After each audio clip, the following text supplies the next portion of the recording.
Cristo Señor, mi Dios y Salvador, mi gran anhelo es servir a ti, oh Salvador, tanto yo quiero amarte y en tus pasos quiero yo seguir. Dios les bendiga, hermanos. Les habla su hermano y amigo José Plasencia del canal La Fe de la Iglesia, continuando con nuestro estudio en el libro de los Salmos. Ya estamos en el Salmo 4. Hoy estaremos dando inicio a el estudio del Salmo 4. Como ustedes recordarán, estuvimos viendo en el Salmo 1 la bienaventuranza de los justos. En el Salmo 2 también estuvimos viendo la vana conspiración contra Cristo. En el Salmo 3, que fue nuestro salmo anterior, estuvimos viendo cómo David fue perseguido a semejanza de Cristo, siendo David un tipo, una imagen que apuntaba hacia el Mesías venidero. Y en esta ocasión, mis amados hermanos, en el Salmo 4 vamos a estar viendo una exhortación a la piedad, una exhortación a la santidad, a la justicia, a obrar el bien. Muy bien, mis amados hermanos, pues vamos a dar inicio. Primeramente voy a dar lectura al Salmo 4 en su totalidad y después vamos a estarlo analizando verso a verso. Muy bien, Salmo 4, una exhortación a la santidad. Así que yo le invoqué y Dios me oyó. Él es mi justicia. Tú, oh Dios mío, en mi angustia me ensanchaste el corazón. Apiádate aún de mí y presta oídos a mi oración. Oh hijos de los hombres, ¿hasta cuándo seréis de estúpido corazón? ¿Por qué amáis la vanidad y vais en pos de la mentira? Sabed pues que el Señor, quien ha hecho admirable a su santo, el Señor me oirá siempre que clamare a él. Enojaos y no queráis pecar más. Compungíos en el retiro de vuestros lechos, de las cosas que andáis meditando en vuestros corazones. Ofreced sacrificios de justicia y confiad en el Señor. Dicen muchos, ¿quién nos hará ver los bienes que se nos prometen? Impresa está, Señor, sobre nosotros la luz de tu rostro. Tú has infundido alegría en mi corazón. Ellos están bien abastecidos y alegres con la abundancia de su trigo, vino y aceite. Mas yo, Dios mío, dormiré en paz y descansaré en tus promesas, porque tú, oh Señor, solo tú has asegurado mi esperanza. Muy bien, mis amados hermanos, como lo acabamos de ver, aquí el rey David, que es el autor de este salmo, es a quien se le atribuye el Salmo 4. En este primer verso nos dice que él invocó a Dios y Dios le escuchó. Él está dando testimonio a toda la posteridad, tanto a judíos como ahora a la iglesia, de cómo el rey David en su momento de necesidad, en su angustia, en su aflicción, invocó al Señor, oró al Señor, rezó al Señor, derramó su corazón delante de Dios. Y esto es muy importante porque muchas veces el hombre en su momento de angustia, de aflicción, de dolor, lo que hace, en lugar de buscar a su Creador, en lugar de buscar a su Dios, al único que tiene la capacidad para sacarle, para auxiliarle, para fortalecerle, hace todo lo contrario. Muchas veces el hombre busca refugio en otras cosas o incluso en personas, en lugar de ir a los pies de su Dios, en lugar de ir y buscar el rostro de Dios, invocándole, orándole, rogándole. Y es que Dios está ahí. Dios no nos ha dejado, Dios no nos ha abandonado en esos momentos de dificultad, cuando estamos atravesando un valle de sombra de muerte, cuando estamos atravesando una situación tan difícil que va más allá de nuestra comprensión, cuando estamos experimentando un dolor tan grande que sentimos morir, nos sentimos morir, sentimos que no podemos soportarlo. Pero es en ese momento, justo en ese momento, que debemos ir a nuestro Dios. Es en esos momentos cuando mayor necesidad tenemos de confiar en Dios. Es en esos momentos en los que con mayor razón debemos cimentarnos y refugiarnos en Dios nuestro Señor. Y aquí el salmista nos dice que él, en su necesidad, en su angustia, en su aflicción, él invocó a Dios. Pero no solo nos dice que él lo invocó, no solo nos está diciendo que él oró a Dios, sino que nos está diciendo que Dios le oyó, que Dios escuchó su súplica, que Dios atendió a su ruego, a su oración. Y nos dice, así que yo le invoqué y me oyó Dios, que es mi justicia. Ahora noten cómo David le llama al Señor su justicia. Él es mi justicia. Es decir, Él es el que me hace justicia. Él es el que me levanta. Él es el que me da exactamente lo que necesito. Y eso es exactamente lo que nosotros debemos recordar en esos momentos de dolor, de necesidad, de aflicción. Que el único que tiene lo que necesitamos es Dios. El único que realmente nos puede hacer justicia es Dios. El único juez justo que conoce toda la situación es Dios. Muchas veces sucede que cuando hay problemas, que cuando hay adversidad, hay diferentes versiones de lo que está sucediendo. Hay diferentes opiniones. Una persona dice una cosa, otra persona dice otra cosa. Pero el único que realmente conoce lo sucedido y el único que realmente comprende es Dios. Porque Él es nuestra justicia. Y el salmista aquí nos enseña, cuando le dice a Dios, tú eres mi justicia, Él es mi justicia, nos dice el salmista. Y después agrega, tú, oh Dios mío, en mi angustia me ensanchaste el corazón. En mi angustia, tú me trajiste la tranquilidad. ¿Qué significa esta expresión, me ensanchaste el corazón? Esa expresión es sinónimo, mis amados hermanos, de la paz y aún del gozo que los que buscan a Dios experimentan. Lo voy a repetir. Esta expresión de Dios ensanchando el corazón del hombre es un sinónimo de una paz y de un gozo que experimentan aquellos que en su dolor, en su sufrimiento, en su aflicción, buscan el rostro de Dios. Y esto es muy, pero muy importante que nosotros lo podamos practicar. Miren, mis amados hermanos, todos nosotros vamos a experimentar una y otra vez situaciones de dolor.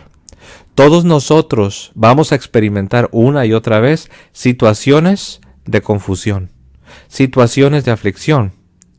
situaciones en las que si no buscamos el rostro de Dios, podemos, mis amados hermanos, caer en un estado de depresión y de desesperanza. Ahora, eso es seguro. Todos nosotros lo vamos a experimentar una y otra vez a lo largo de nuestras vidas.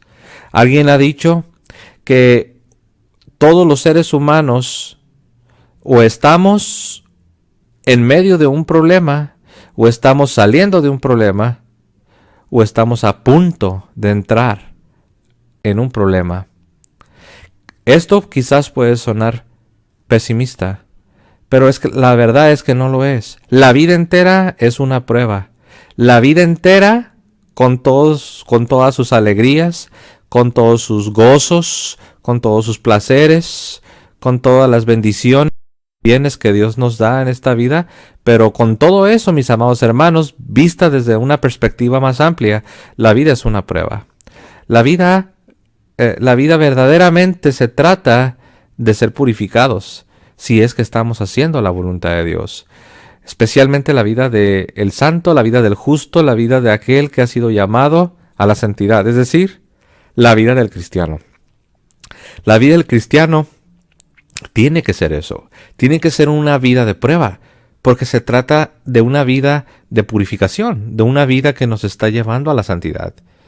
Ahora, nosotros debemos de tener bien presente que cuando venga el momento, cuando venga la hora, cuando nos toque, en lugar de correr a cualquier otro lugar, en lugar de caer en la desesperación, en la depresión, en lugar de quizás, incluso ustedes lo saben, algunos recurren a otras cosas, algunos se refugian en el alcohol, algunos se refugian en alguna otra sustancia, algunos se alejan de Dios y abandonan la vida de Dios, las cosas de Dios, abandonan la vida sacramental, se apartan de aquellos que están en el camino de la justicia y se enojan con Dios, se enojan con la iglesia y corren a cualquier otro lugar menos a Dios. Sin embargo, mis amados hermanos, debemos de recordar las palabras del salmista, que nos ha dicho que él invocó a Dios, él le rogó a Dios, él le pidió a Dios por ayuda y Dios lo escuchó. Y le llama el salmista al Señor, le llama mi justicia. Él es mi justicia. Él es el que me hace justicia. Él es el que me ha dado lo que he necesitado. Él es el que me ha levantado. Él es el que me ha sanado. Él es el que me ha restaurado. Él ha tenido misericordia de mí. Y le dice, oh Dios mío, en mi angustia me ensanchaste el corazón. Esto es un milagro. ¿Cómo es posible que una persona pueda experimentar paz y pueda experimentar gozo aún en el sufrimiento? Porque eso es exactamente lo que el salmista está diciendo. Dijo él, en mi angustia, tú, Señor Dios mío, me ensanchaste el corazón. En mi angustia me diste la paz. En mi angustia me diste gozo. En mi angustia pude sentirme tranquilo. Esto solo viene como respuesta y solo viene cuando aprendemos a descansar en Dios. Cuando aprendemos a encomendar nuestra causa al único que realmente nos puede ayudar. Cuando le encomendamos nuestra causa al Señor nuestro Dios. Y nos dice el salmista aquí en este verso, recuerden, aún estamos en el verso 1, el salmista dice, tú ensanchaste mi corazón cuando yo estaba en angustia. Y luego todavía agrega, apiádate aún de mí y presta oídos a mi oración. Le está diciendo el salmista al Señor, síguelo haciendo. Apiádate aún de mí. Esto que has hecho, síguelo haciendo. Hazlo siempre en mí. Yo siempre quiero experimentar tu socorro. Yo siempre quiero experimentar tu auxilio. Yo siempre quiero que tú ensanches mi corazón en mi momento de aflicción. Yo siempre quiero, en mi momento de dolor, en mi momento de sufrimiento, yo quiero tener esta paz este gozo que tú me has dado, yo quiero que tú ensanches mi corazón en mi momento de aflicción. Siguiente verso. Oh hijos de los hombres, ¿hasta cuándo seréis de estúpido corazón? ¿Por qué amáis la vanidad y vais en pos de la mentira?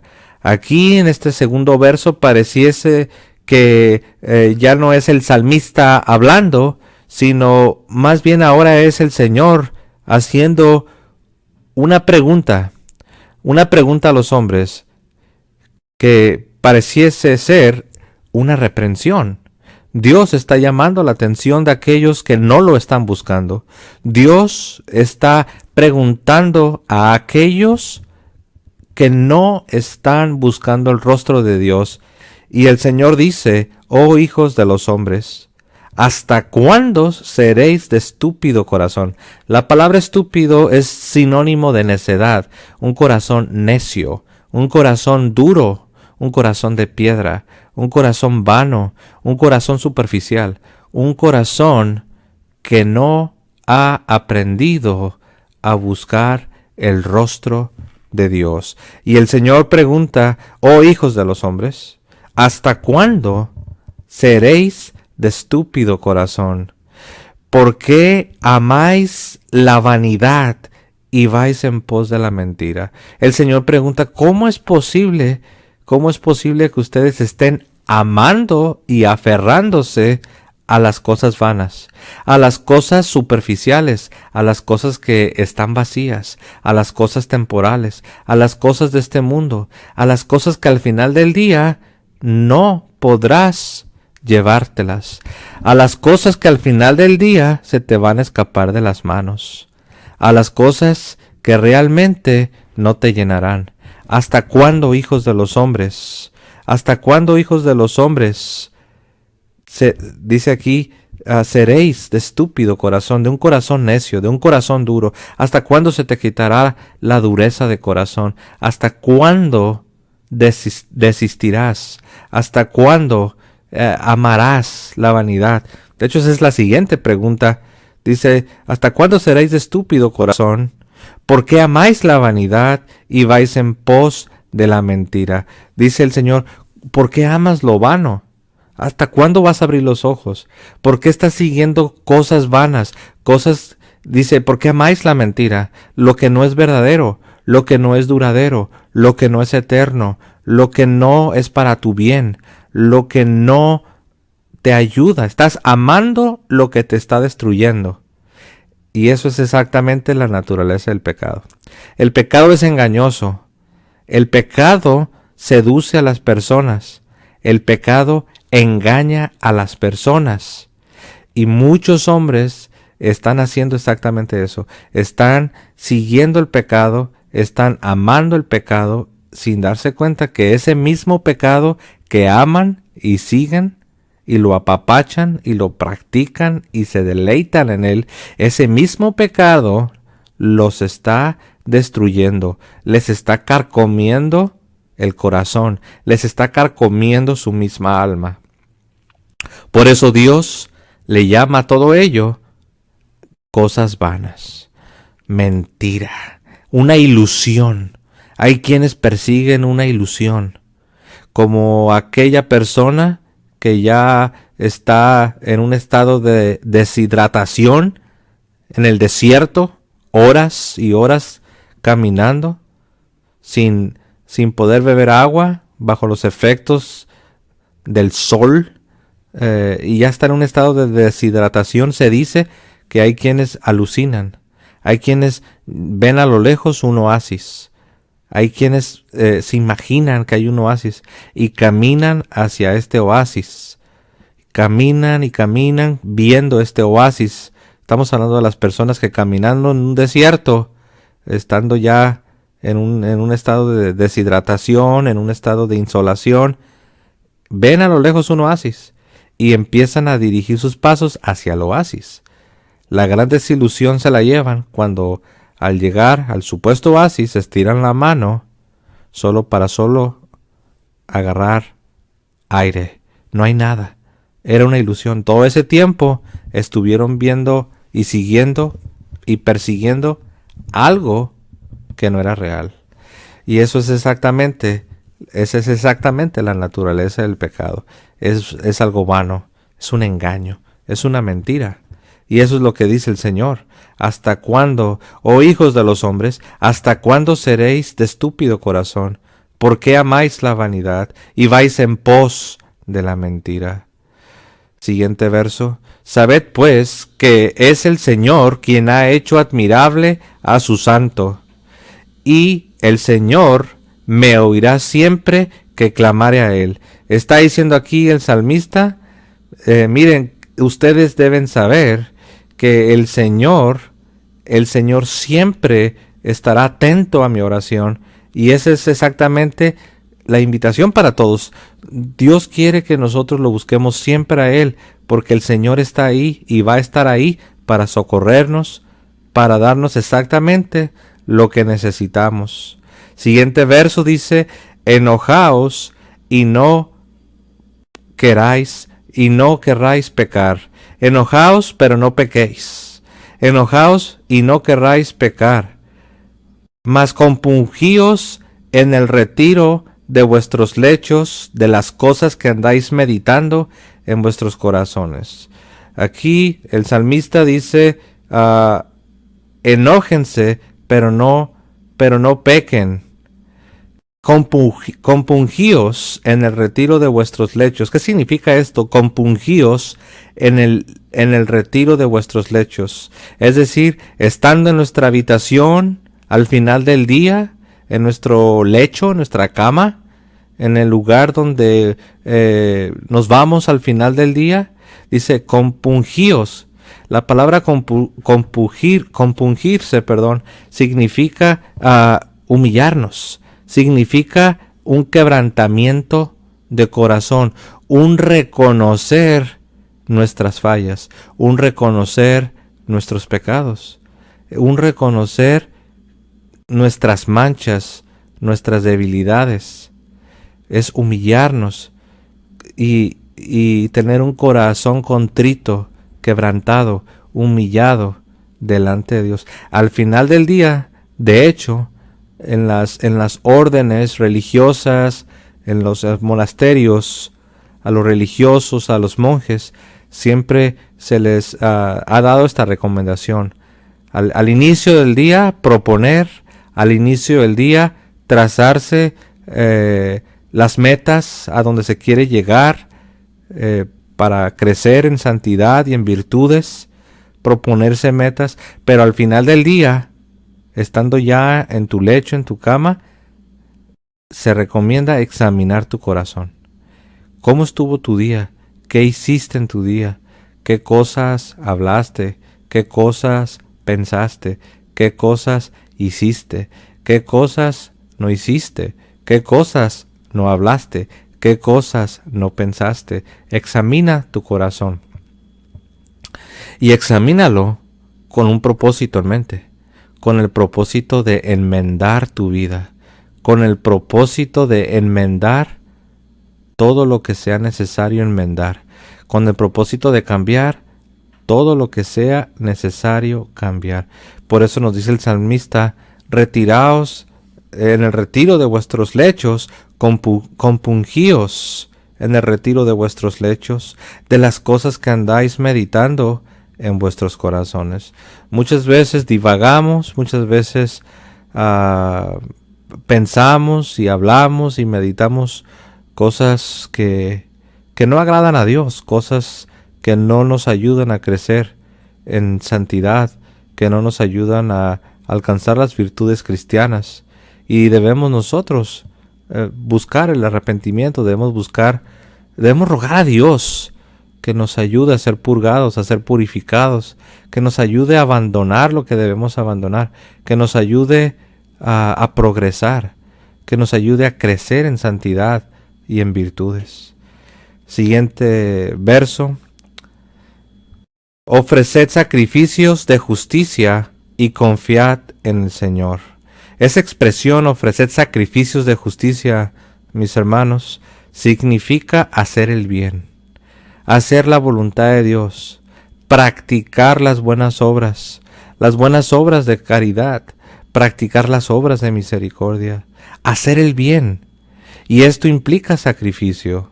Hacer la voluntad de Dios, hacer el bien, amar al prójimo, requiere sacrificio personal. Requiere un negarse a uno mismo. Requiere verdaderamente tomar nuestra cruz. Requiere verdaderamente sacrificar de lo nuestro. Sacrificar nuestra vida. Requiere negarnos a nosotros mismos. Y eso implica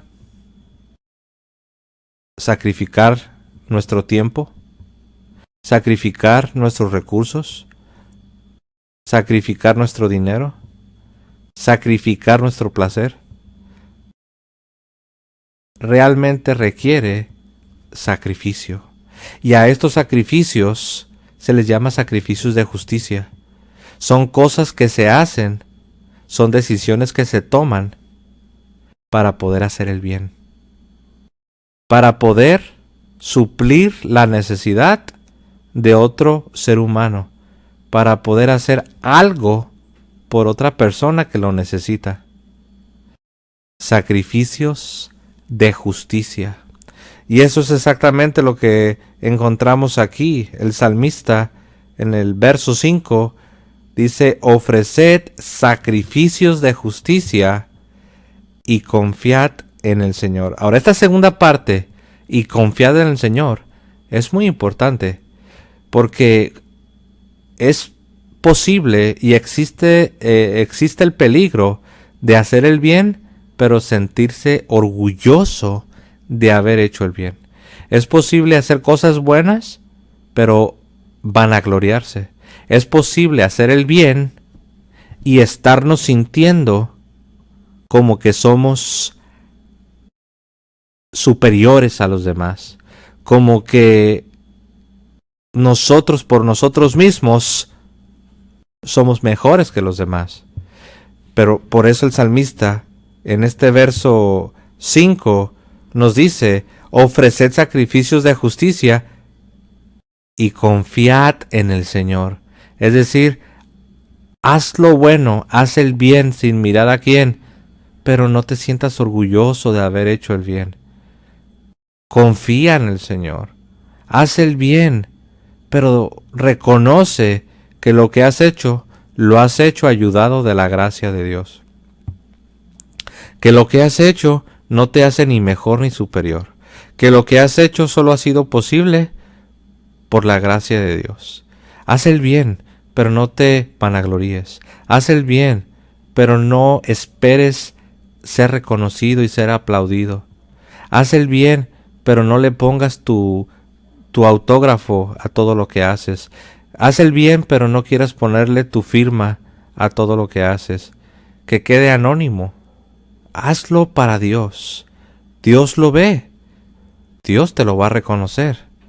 Dios sabe exactamente cuáles son las motivaciones por las que hemos hecho lo que hemos hecho. No es necesario que los demás lo sepan. No es necesario que los demás nos aplaudan. No es necesario que todos vean nuestro nombre en cada obra que hacemos. Dios es el juez justo. ¿Recuerdas que el salmista lo dijo? Él es mi justicia, Él es el juez justo, Él conoce todo, Él conoce la historia completa, Él conoce la verdadera versión de lo que sucedió. Haz el bien, pero confía en el Señor, no confíes en ti mismo, no te vanagloríes, no te sientas orgulloso de haberlo hecho. Ofreced sacrificios de justicia y confiad en el Señor. Dicen muchos: ¿quién nos hará ver los bienes que se nos prometen? Es decir, muchos se preguntan: pero ¿cómo vamos a saber si realmente vale la pena? ¿Cómo vamos a saber, qué es lo que va a pasar? ¿Qué es lo que Dios nos va a dar? Si hago esto, si hago aquello, si me sacrifico, si hago sacrificios de justicia, si me niego a mí mismo, yo quiero saber qué es lo que va a suceder, cómo Dios me va a proveer, Pero la verdad es que no podemos nosotros vivir por vista. No podemos realmente esperar comprender todo y saber todo para actuar. Es todo lo contrario. Debemos actuar en fe. Debemos actuar sin ver lo que Dios nos pueda dar. Debemos actuar sin tener un conocimiento de todo lo que Dios hará. No, no es así como el justo es llamado a vivir. El justo es llamado a vivir por la fe. Nosotros andamos por fe, no por vista. La vida cristiana es una vida de fe, es una vida confiando en el Señor. Y somos llamados a vivir por fe, no por vista. Por eso el salmista nos dice, muchos son los que dicen, ¿quién nos mostrará todos los bienes que se nos prometen? ¿Quién nos hará ver los bienes que se nos prometen? Siguiente verso. Impresa está, Señor, sobre nosotros la luz de tu rostro. Tú has infundido la alegría en mi corazón. El salmista le dice a Dios, Señor, yo estoy totalmente vendido a tu santa voluntad. Yo estoy totalmente entregado a tu santa voluntad, pues yo he visto tu gloria, pues yo puedo verdaderamente dar testimonio de que tú eres real, de que eres un Dios vivo, de que eres un Dios que escuchas la oración, que eres un Dios que en mi aflicción, en mi dolor, me escuchó. En mi aflicción, en mi dolor, ensanchaste mi corazón, me diste paz, me diste gozo, me diste la tranquilidad. Y el salmista, mis amados hermanos, en este verso 6, dice, impresa está, Señor, sobre nosotros la luz de tu rostro. Esa palabra, noten cómo impresa, es decir, está bien marcada, como si estuviese tatuada la luz del rostro del Señor. Es decir, tenemos bien presente, nuestra alma ha sido impactada por tu misericordia. Nuestra alma ha sido impactada por tus obras. Está bien, pero bien impresa la luz de tu rostro sobre nosotros. Te hemos conocido, te hemos visto, hemos contemplado tu gloria, porque en esos momentos de mayor dificultad, de mayor dolor, de aflicción, de depresión, en ese momento en el que pensábamos que todo estaba perdido, en ese momento tu gloria se manifestó, porque te invocamos, porque te rogamos, porque confiamos en ti, y tú nos escuchaste, y tú ensanchaste nuestro corazón. Verso 7. Ellos están bien abastecidos, y habla aquí de los que no confían en el Señor. Ellos están bien abastecidos y alegres con la abundancia de su trigo, vino y aceite. O sea, lo que está diciendo aquí el salmista es que hay quienes no confían en Dios y se sienten muy fuertes, se sienten muy confiados porque tienen provisiones materiales, tienen vino, tienen aceite, tienen toda clase de provisiones, tienen sus bodegas llenas de abastecidas y llenas de todos los víveres necesarios. Se sienten fuertes y sienten que no necesitan buscar el rostro de Dios, porque están confiando en lo vano, están confiando en los bienes materiales. Por eso Dios les pregunta, ¿recuerdan cómo Dios les preguntó? ¿Hasta cuándo seréis de estúpido corazón? ¿Hasta cuándo amaréis lo que es vano? ¿Hasta cuándo iréis en pos de la mentira? Dios está hablando aquí a los que no buscan su rostro. Dios está hablando aquí a los que confían en las cosas terrenales. Dios está hablando aquí en los que un día van a quedar desilusionados al darse cuenta que durante toda su vida estuvieron siguiendo algo que no es real. Como aquel que en el desierto todo el tiempo estuvo dirigiéndose hacia un supuesto oasis que era solamente una ilusión, y al último se da cuenta que desperdició su vida. El salmista en este verso 7 dice, hablando de estas personas que no confían en Dios: ellos están bien abastecidos y alegres, con la abundancia de su trigo, vino y aceite. O sea, tienen de todo y se sienten bien fuertes y por eso no buscan a Dios. Pero noten lo que dice el salmista, verso 8. Mas yo, Dios mío, dormiré en paz y descansaré en tus promesas. Está diciendo, esta es una forma de decir, ellos tienen riqueza, pero no tienen a Dios, no tienen paz, su corazón no está ensanchado, no tienen gozo, no tienen paz, realmente no tienen la verdadera felicidad, la bienaventuranza que solo les pertenece a los justos. Pero vean lo que dice David, vean lo que dice el salmista, verso 8. Mas yo, Dios mío, dormiré en paz. Ellos no tienen paz, ellos no están tranquilos, ellos no tienen una conciencia tranquila, porque no buscan a Dios. Pero dice el salmista en el verso 8, mas yo, Dios mío, dormiré en paz y descansaré en tus promesas. ¿Por qué es que el salmista podía decir que él iba a dormir en paz, que él iba a tener paz, iba a tener tranquilidad y se iba a dormir como un bebé? Aquí mismo se da la respuesta. Nos dice el salmista, descansaré en tus promesas, porque confío en tus promesas, porque yo creo a tu palabra, porque yo sé a quién he creído, sé qué clase de Dios eres, yo sé que tú eres mi hacedor, mi creador, yo sé que todo depende de ti, yo sé que tú me trajiste a este mundo, tú me formaste en el vientre de mi madre, sé que estoy aquí no por una casualidad, sé que estoy aquí con un propósito, tú me formaste, tú me hiciste para ti. Y aunque nos caímos en el pecado, no nos has dejado solos, nos has enviado a un Salvador. Aunque nuestros primeros padres, Adán y Eva, pecaron contra ti y se rebelaron, y a causa del pecado vino la muerte y nosotros lo hemos heredado, nosotros estamos experimentando los efectos de la desobediencia del primer Adán y la primera Eva, pero también sabemos que tú no nos has dejado. Nos has enviado al segundo Adán, a la segunda Eva. Nos has enviado a nuestro Señor Jesucristo. Nos has enviado también a nuestra Madre María, a quien tú, Señor, has hecho la gracia, le has dado la gracia por adelantado de la perfección, de una vida sin mácula, sin pecado. Y en ella nos has mostrado lo que tú harás por todos aquellos que confíen en ti. Y todo gracias a la gran obra, al gran sacrificio de nuestro Señor Jesucristo.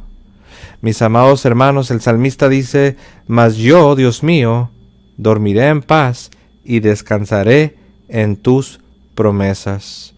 Verso 9, porque tú, oh Señor, solo tú has asegurado mi esperanza. ¿Por qué el salmista se duerme en paz? ¿Por qué el salmista está tranquilo? ¿Por qué el salmista tiene un corazón ensanchado? A pesar del dolor, a pesar de la aflicción, porque no se olviden que todo este salmo, el contexto es que David estaba sufriendo. David estaba en angustia. David estaba en muchos aprietos. David estaba en una situación, si se quiere, desde el punto de vista humano, una situación trágica. Pero en medio de todo ese dolor, en medio de toda esa tragedia, en medio de todo ese panorama espantoso, por así decirlo, él aprendió a hacer algo. Él aprendió a buscar el rostro de Dios en oración, en súplica, en ruego. Él derramó su corazón delante de Dios y le dijo, Señor, ayúdame. Y el Señor lo escuchó. El Señor atendió su súplica. El Señor ensanchó el corazón de David. Su corazón que estaba encogido, estaba pequeño, estaba afligido, estaba oprimido. Ensanchar es lo contrario de estar oprimido. Ensanchar es engrandecer. El corazón que estaba todo oprimido y encogido por el dolor fue ensanchado, fue engrandecido, fue liberado. David experimentó la paz y el gozo que vienen de confiar en las promesas de Dios, que vienen de buscar el rostro de Dios, de derramar nuestro corazón delante de Dios en esos momentos de mayor dificultad, que vienen de al final del día, en el retiro de nuestros lechos, examinar nuestro corazón para purificarlo, para buscar la santidad. Y el salmista termina con estas palabras: porque tú, oh Señor, solo tú has asegurado mi esperanza. Estoy tranquilo, estoy bien, mi corazón está ensanchado, porque tú, Señor, tú me das esperanza, porque solo tú has asegurado mi esperanza. Mis amados hermanos, esta es una invitación a todos nosotros, para que dejemos de amar lo vano, para que dejemos de ir en pos de las mentiras, para que dejemos de poner nuestra esperanza en las cosas de este mundo, terrenales, pasajeras, y pongamos nuestro corazón en aquel que es nuestra justicia, el único juez justo, el único que realmente nos puede hacer justicia, el único que realmente nos puede dar paz y gozo en medio del dolor, en Dios nuestro Señor. Gracias por su tiempo, mis amados hermanos. Espero esto sea de bendición. Que tengan un hermoso día y que el Señor los bendiga a todos. Mi Dios y Salvador, mi gran anhelo es servir a ti.